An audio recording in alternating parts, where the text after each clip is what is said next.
E aí galera, mais um Biblioteca Neuro. Hoje é mais uma continuação, na verdade, do último vídeo. Agora, mais uma parte prática, né? No vídeo passado a gente falou um pouquinho sobre o que são hábitos, como eles funcionam, o mecanismo cerebral, de como tudo acontece. Mas hoje eu queria falar um pouco mais sobre a parte prática disso. Existe um ciclo de hábitos, né? Todo hábito ele possui uma deixa, uma rotina, que é o comportamento que você desempenha, e uma recompensa, que seria alguma coisa que o seu cérebro entende como benéfico, que você ganhou através dessa rotina. Bom, e o que a gente tinha conversado também é que o seu cérebro não determina o que é um hábito bom do que é um hábito ruim. Para ele é simplesmente um hábito, né? O neurônio não pensa, o seu cérebro pensa. Então essa contextualização do que é cada coisa é um mecanismo cerebral mais avançado. Você tem que parar e analisar o hábito como sendo benéfico ou maléfico. Para o seu cérebro é tudo igual. E o que seria um hábito bom? Então é quando você condiciona o seu cérebro também a passar por esse mesmo ciclo, mas por uma coisa mais construtiva, né? Como poupar, por exemplo. Então você percebe que você está utilizando o mesmo ciclo, mas de uma maneira que é benéfica para a sua vida, ao invés de algo maléfico, né? Bom, agora vamos para a parte prática mesmo. A primeira coisa para se mudar um hábito, seja ele bom ou ruim, né? Aí, com a intenção de excluir hábitos antigos e criar bons hábitos, é identificar gatilhos. Então a primeira coisa que você tem que identificar são gatilhos que desencadeiam, né, hábitos que você não quer. Alguns gatilhos não são óbvios, né? Por exemplo, gatilho para você comer talvez seja ver a comida. Então se você está de regime, você não quer ver comidas. Porque se você ver comidas, isso vai te dar o desejo de comer. Se a sua ideia é melhorar a sua rotina de estudo, talvez a sua meta seja criar gatilhos que te relembrem que você tem que estudar, que te inspire a estudar. Por exemplo, o ambiente. Então, se você tem que estudar à tarde, se você vai para uma biblioteca, é muito mais provável que você consiga desempenhar a rotina estudar do que você tenha, se você for para o seu quarto, por exemplo, que você vê sua cama. Se você vê sua cama, seu cérebro vai relacionar aquele gatilho com dormir. Então, se você precisa estudar à tarde, o melhor é você ir para um lugar onde seu cérebro não relacione com coisas confortáveis como dormir. Os gatilhos e as recompensas, normalmente, elas são físicas. Alguns hábitos ruins podem ter gatilhos não óbvios. Então, a rotina é a grande chave dos hábitos ruins. Os hábitos bons começam com gatilhos novos. Se você tem intenção de criar novos hábitos, a ideia é criar novos gatilhos, porque você não tem gatilho para fazer aquilo. Então, quando eu estou pensando em criar, por exemplo, o hábito de praticar exercício, talvez um bom gatilho seja arrumar a sua roupa de exercício na noite anterior, se você quer praticar durante a manhã, por exemplo. Ou seja, deixar os seus tênis ao lado da cama. Esses talvez sejam gatilhos bons. Por quê? Porque eu não tenho esse costume. Se eu já fiz aquilo, quando eu ver a roupa preparada ou o tênis do lado da cama, eu vou desempenhar a nova rotina que eu estou tentando programar no meu cérebro. Enquanto isso, hábitos ruins são difíceis você excluir gatilhos que já existem. Por quê? Porque os gatilhos eles antecedem qualquer tipo de cognição sobre. O que isso significa? Significa que o gatilho é meio que instintivo. Você tem quando você vê alguma coisa, quando você passa por uma determinada situação, então você não consegue excluir o gatilho. Então o que você precisa é readaptar a rotina para algo mais produtivo. Gastar dinheiro é a mesma coisa. Se eu programo o meu cérebro toda vez, por exemplo, se eu recebo dia 5 de cada mês, se eu quero poupar dinheiro, eu posso educar o meu cérebro, dia 5 eu recebi, isso, na maioria das pessoas, a rotina instalada é, vou pagar minhas dívidas. Se você readaptar essa rotina para receber meu dinheiro, vou investir primeiro, guardar dinheiro primeiro, depois vou pagar minhas contas, você consegue poupar muito mais. Poupe primeiro e viva com o resto, ao invés de investir o resto. E por fim, a recompensa. A recompensa na maioria das vezes, é uma liberação de substâncias dentro do seu cérebro. É quando você satisfaz um desejo, o seu cérebro te gratifica por isso. Porque aquele gatilho, aquela sensação de querer alguma coisa, ela gera uma certa ansiedade. E essa ansiedade, quando ela é satisfeita, seu cérebro te recompensa. Esse é o mecanismo da recompensa. Lá naquele sistema recompensa, quando a gente viu lá na aula que falava sobre isso. Mas nós podemos enganar nosso cérebro, né? Nós podemos gerar algumas recompensas artificiais para comportamentos bons. Você já pensou que a gente usa isso para treinar animais? Quando você está tentando treinar o seu cachorro e ele faz alguma coisa que você realmente quer que ele faça, você dá um biscoito ou um doce, alguma coisa assim que ele goste, um osso. Esse mecanismo ele também funciona com a gente. Então vamos dizer que eu gosto muito de chocolate. Eu posso falar que eu só posso comer chocolate depois que eu fizer alguma determinada atividade ou alguma determinada obrigação que eu tenho que fazer. Eu posso enganar o meu cérebro a associar uma determinada recompensa que eu gosto a um comportamento que seja bom para mim. Então eu vou condicionar o meu cérebro a saber que eu só posso comer chocolate depois que eu estudar. E com o tempo que eu vou criando esse hábito, meu cérebro vai associar estudar com ganhar chocolate. Então, toda vez que eu pensar em estudar, eu vou deixar de pensar nas coisas ruins sobre estudar e vou começar a pensar na recompensa de estudar, que é o quê? Chocolate. Não recomendo que você faça esse tipo de mudança porque você vai querer comer muito chocolate. Uma boa recompensa, por exemplo, também são mexer nas redes sociais. Muitas vezes a gente usa as redes sociais de uma maneira ruim, que é o quê? Elas servem como distração na hora do estudo, na hora de desempenhar alguma função. Mas você pode usar como recompensa. Então lá atrás, quando a gente estava falando sobre métodos de aprendizagem, a gente falou sobre isso, do método Pomodoro. Você faz 25 minutos de uma atividade de aprendizagem altamente focada e depois desse tempo você se beneficia com algum tipo de recompensa. Inclusive pode ser uma recompensa do tipo rede social. Você ficar 5 minutos mexendo lá nas redes sociais como forma de recompensar pelos 25 minutos que você passou se dedicando, estudando e aprendendo. Então, a sequência de mudanças de hábitos começa com identificar.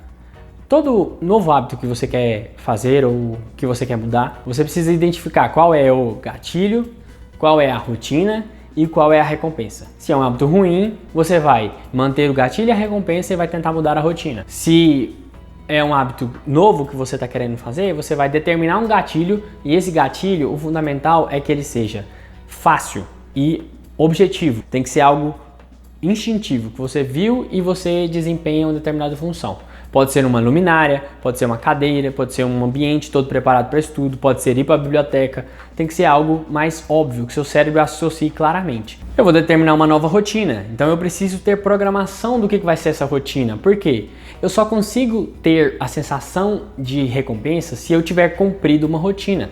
Se eu não determino qual é a minha rotina, eu não consigo ter a sensação de ter completado ela. Por isso que é importante às vezes anotar o que você quer fazer. Uma lista às vezes é importante. Outras vezes é você ter muito claro na sua mente qual que é a sua missão para cada dia, para cada semana, para cada mês, para cada ano. Dessa forma, quando você conseguir cumprir a sua lista, você vai ter aquela sensação de ter completado algo. E isso vai gerar justamente aquela sensação da recompensa, certo? Então eu preciso ter claramente definido qual é a rotina que eu quero desempenhar. E a recompensa? Bom, a recompensa, como eu falei, não pode ser algo que vai te prejudicar. A recompensa tem que ser algo benéfico, que você possa controlar e que possa ser replicável, que você possa replicar várias vezes. Então, às vezes é justamente alguma coisa bem simples. Olha um jeito de fazer essas coisas. Se você está em processo de criação de hábito, uma coisa que você pode fazer é criar um calendário. E toda vez que você conseguir desempenhar aquela rotina, todos os dias, cada vez que você, no final do dia, conseguiu completar a rotina que você determinou, você vai lá e faz um X no dia que você fez. De tal maneira que você vai condicionar o seu cérebro que é uma coisa boa ver aquele X. As recompensas, elas podem ter um aspecto visual. Ao invés de você só pensar, sentir bem, você pode associar essa sensação de completude a algo mais objetivo.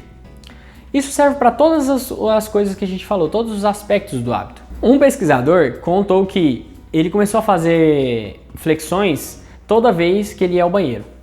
Então toda vez que ele vai ao banheiro, depois de dar a descarga, ele faz 2 flexões. Ele começou desse jeito. E toda vez que ele ia no banheiro, ele continuava repetindo isso. Só que ao longo dos dias, ele foi aumentando o número de flexões. Com o tempo, ele chegou a fazer 80 flexões num dia só.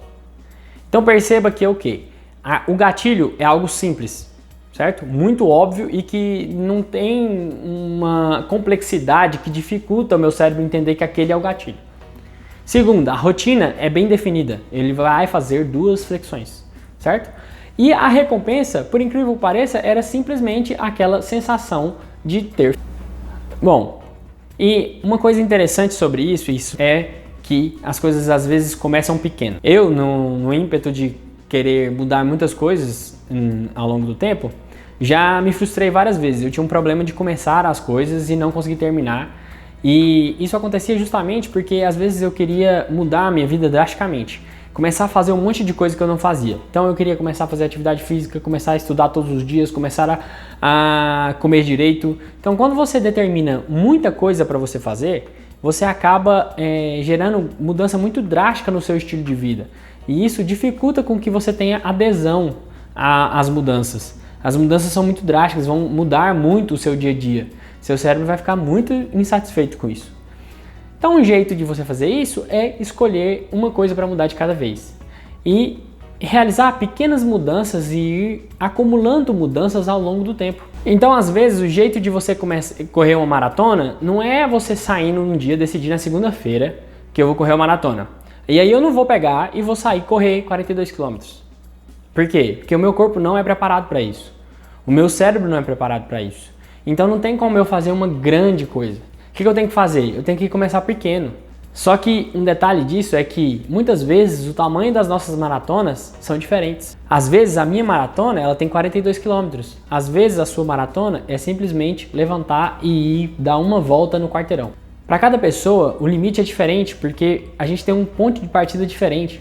Eu tenho um nível de atividade que eu já faço, você tem um nível de atividade que você já faz. E às vezes começar pequeno para mim é diferente de para você.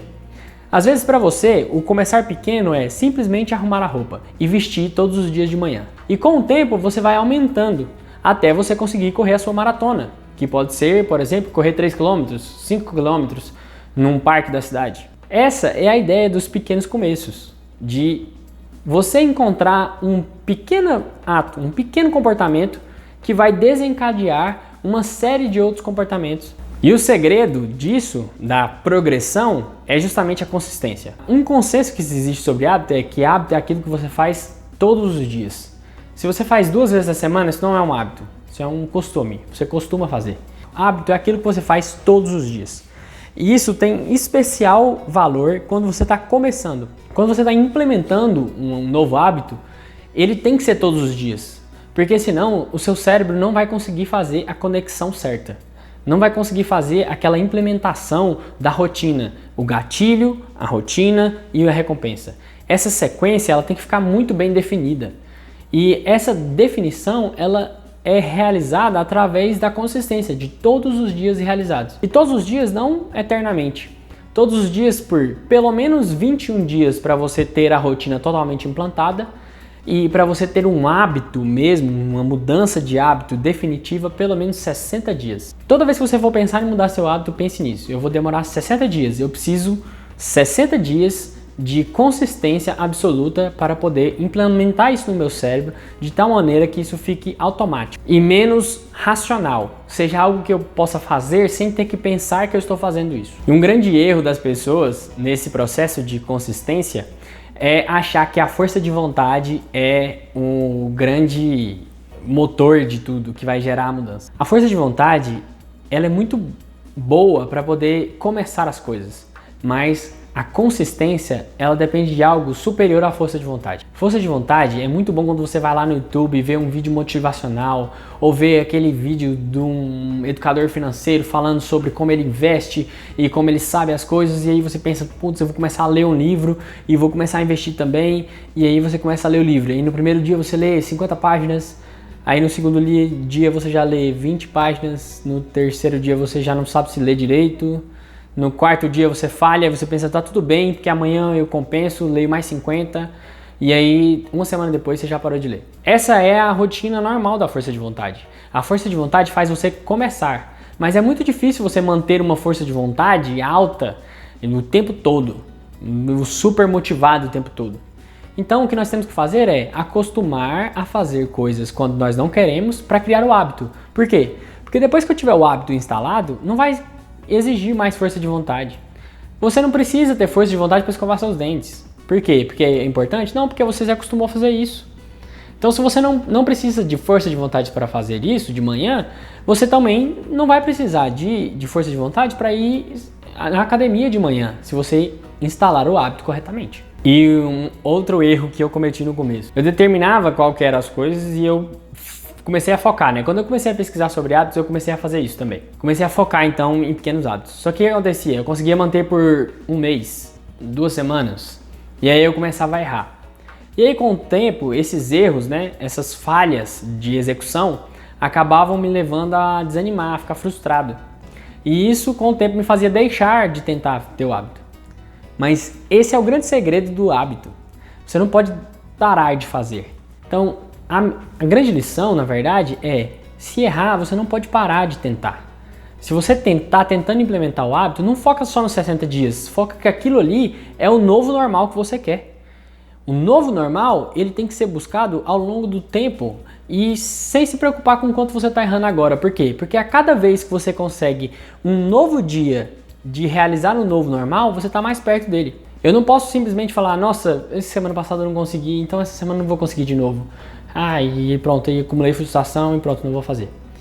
A meta é sempre você ir acumulando mudanças, certo? Porque do mesmo jeito que nos investimentos tem os juros compostos, nas mudanças vai funcionar como juros compostos também. Os hábitos, eles podem te potencializar comportamentos que são bons para vocês, sejam acumulados. E isso, ao longo do tempo, do período da sua vida, você pode acumular bons hábitos e isso faz com que você tenha um estilo de vida que seja mais benéfico. Seja com alimentação, seja com exercício físico, seja com dinheiro, investimento. Então, cada vez que você muda um hábito ruim e transforma num hábito bom, ou você cria um novo hábito bom, você está investindo em você mesmo. Você está fazendo com que, no longo prazo, você consiga justamente atingir os objetivos que você tem na sua vida. Vamos pensar na pessoa que desde cedo começou a investir R$100. Ela não está investindo muito, ela está investindo só R$100. Mas se ela conseguir fazer isso pela vida toda, mesmo que seja pouco, ao longo do tempo, isso quer dizer muita coisa. Já pensou isso com exercício físico? Se eu comecei desde cedo investindo em ter o hábito de exercício físico, isso ao longo do tempo vai me dar mais saúde. Agora, se eu juntar bons hábitos de exercício físico com bons hábitos alimentares, isso também vai somar. E lá na frente tudo vai acumular para uma saúde melhor. Tudo isso, todos os seus hábitos da sua vida, eles geram resultado no final e eles vão se acumulando. Isso também serve para hábitos ruins. Então, se você é sedentário, se você fuma, se você bebe, as coisas vão se acumulando. Isso vai gerando um resultado no futuro que potencializa uma coisa, vai potencializar na outra e gera um efeito de juros compostos. Então você espera, por exemplo, que uma pessoa que fuma, que bebe, que não pratica atividade física, que é obesa, que come tudo errado, que aos 50, 60 anos ela tem uma saúde já bem debilitada. Enquanto uma pessoa que se exercita, que tem hábitos alimentares bons, que está sempre em um bom relacionamento social, tudo isso, espera-se que essa pessoa com 50, 60 anos esteja numa ótima qualidade de vida e de saúde. Dentro dos investimentos é a mesma coisa. Se você começar desde cedo, você vai conseguir uma progressão que lá no futuro você vai estar muito melhor. Então, quanto antes você começar, melhor, porque o efeito dos juros compostos vão potencializando os resultados e acumulando tudo, gerando um resultado muito maior do que o que você imaginava ao longo do tempo. E um dos jeitos de você se aproveitar desse efeito de juros compostos, por exemplo, é começar a ler livros e pesquisar e ganhar conhecimento sobre o assunto. Toda vez que você vai acumulando novos conhecimentos, você vai se empoderando, você vai se transformando numa pessoa que tem mais controle de si mesmo, né? Cada vez que você entende o mecanismo cerebral por trás de alguma coisa, cada vez que você entende como funciona as suas finanças, a contabilidade da sua empresa, cada vez que você entende um pouco mais dos aspectos que envolvem a sua vida, você vai gerando maior habilidade para que você determine como seus hábitos vão somar e gerar essa potencialização do futuro. Então, entender sobre economia, entender sobre contabilidade, entender sobre investimento, entender sobre saúde, sobre funcionamento cerebral, tudo isso são investimentos. E um dos grandes investimentos que a gente pode fazer é comprando livros. Conhecimento é o maior investimento que você vai conseguir fazer. Bom, espero que essa aula tenha complementado um pouco do que a gente já aprendeu. Então, o objetivo dessa aula é justamente que você pegasse todo aquele conhecimento da aula passada, do que é hábito, de como funciona o hábito, de como essas coisas se determinam dentro da sua vida, né? e que você consiga aplicar as coisas que a gente falou aqui hoje dentro da sua rotina para criar novos hábitos e se aproveitar dos juros compostos dentro da sua vida, não só dentro do quesito financeiro. É isso aí, gente, mais uma aula. Se você gostou, curte, compartilha, comenta aí embaixo no canal do Tiuli e obrigado por ter assistido mais um Biblioteca Neuro. Até mais!